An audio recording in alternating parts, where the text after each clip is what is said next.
जय महाराष्ट्र मित्रांनो, एकनाथ शिंदे यांनी उद्धव ठाकरेंचे 6 खासदार फोडल्याच्या नंतर मात्र महाराष्ट्राने त्यांना चांगलीच चपराक दिलेली आहे। शिंदेंचा दारुण पराभव तर शिंदेंच्या नेत्यांचा पराभव करण्यात भाजपचाच हात। मित्रांनो, राज्याच्या राजकारणातून ज्या प्रकारे उद्धव ठाकरेंची शिवसेना संपवण्यासाठी एकनाथ शिंदेंनी आपली सर्वस्व ताकद पणाला लावत टायगर ऑपरेशन राबवलं, मात्र त्यांच्या आमदारांचा आज दारुण पराभव झाला। हा नियतीचा खेळ म्हणजे तुम्ही दुसऱ्यांचे खासदार फोडता तर तुमचाच एक महत्त्वाचा आमदार आज पडलाय। इथून सुरू झाली आहे एकनाथ शिंदे यांच्या पक्षाच्या अस्ताला सुरुवात। मित्रांनो, इकडे उद्धव ठाकरे यांच्या शिवसैनिकांनी जोरदार जल्लोष करत हा आमचाच विजय असं म्हणत शिंदे सेनेला सुरुंग लावत शिंदेंच्या या आमदाराचा दारुण पराभव करण्यात उद्देना मोठं यश आल्यामुळे ही चर्चा सध्या संपूर्ण नाशिकमध्ये रंगू लागली आहे। मित्रांनो, नेमकी बातमी काय आहे ती बातमी आता महत्त्वाची बघूया। मित्रांनो, एकनाथ शिंदे यांनी टायगर ऑपरेशन राबवतोय आणि उद्धव ठाकरेंचे बहुतांश खासदार आता आमच्याकडे प्रवेश करतील अशी त्यांनी घोषणा केली। खासदारांनी शिंदे प्रवेश करण्याचा त्याच वेळी नियतीचा खेळ बघताय की कर्माचे वाटोळे, कर्म तुम्हाला इथं चुकवावं लागतंय। कर्म ज्या प्रकारे चालतं त्या प्रकारे कर्माचे भोग तुम्हाला इथे सोसावे लागतात। भारतीय जनता पार्टीने एकनाथ शिंदे यांना दारुण पराभवाच्या जवळ नेलं आणि पराभव करण्याचं काम उद्धव ठाकरे यांच्या शिवसेनेनं आज नाशिकमध्ये करून दाखवलं। दुसऱ्यांच्या आमदार फोडून आपल्याला कायमस्वरूपी चांगलं राहता येत नाही, चांगलं वागता येत नाही, सत्तेचा कुणी अमरपट्टा लावून आलेला नसतो याची जाणीव आज एकनाथ शिंदेंना झाली असावी।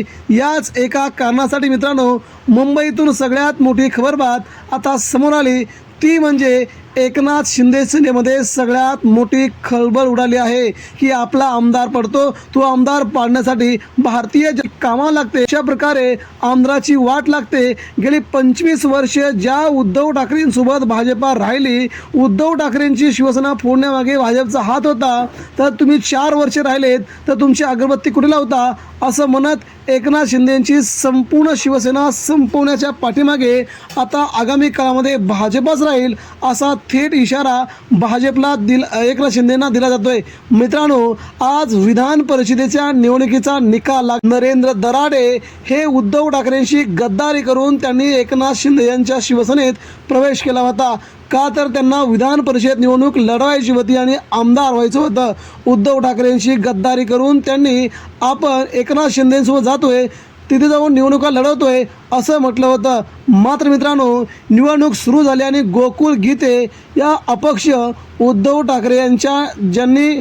ठाकरेंनी ज्यांना मतदान केलं, उद्धव ठाकरेंच्या लोकांनी ज्यांना मतदान केलं ते गोकुळ गीते यांनी मात्र दराडेंचा दारुण पराभव केला आहे। भारताबानीची अख्खं मतदान आणि उद्धव ठाकरेंच्या शिवसेनेचं मतदान एकत्र झालं आणि शिंदे सेनेला कर्जतचा घाट दाखवण्यात आला।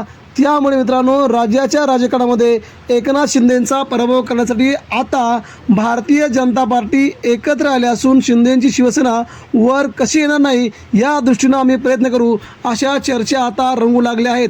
त्यामुळे हा झालेला पराभव शिंदे सेनेसाठी खूपच नक्की तापदायी ठरतोय। नरेंद्र दराडे म्हणतात की माझ्याशी गद्दारी केली, तुम्ही जेव्हा उद्धव ठाकरेंशी गद्दारी केली तेव्हा तुम्हाला अशाच प्रकारे लोक म्हणत होते, मग आता तुम्ही लोकांना गद्दारी केली असं का म्हणताय असा प्रतिसवाल संजय राऊतांनी म्हटलं आहे। त्यामुळे गद्दारांचे एकेका गद्दारांचे असेच हाल होणार ही तर सुरुवात झाली असून गद्दारांना या राज्यामध्ये पराभवाचा सामना करावाच लागणार अशा प्रकारच्या प्रतिक्रिया उद्धव ठाकरे यांच्या शिवसेनेकडून वारंवार आता यायला लागल्यात।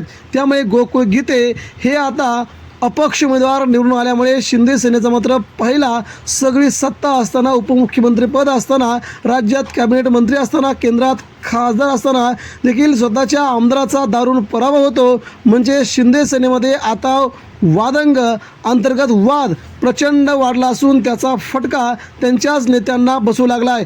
मित्रांनो, एकंदरीत ज्या प्रकारचं राज्याचं वातावरण आहे, एकनाथ शिंदेंनी ज्या प्रकारचं महाराष्ट्रात राजकारण करण्याचा प्रयत्न केला आहे त्याला मात्र राज्याची जनता कंटाळली असून आता त्यांना प्रतिनिधी देखील कंटाळले आहेत. त्यामुळे एकनाथ शिंदेंना हा पहिला मोठा झटका बसल्या कारणाने अवघ्या नाशिकसह महाराष्ट्रात शिवसैनिकांनी जल्लोष केला आहे.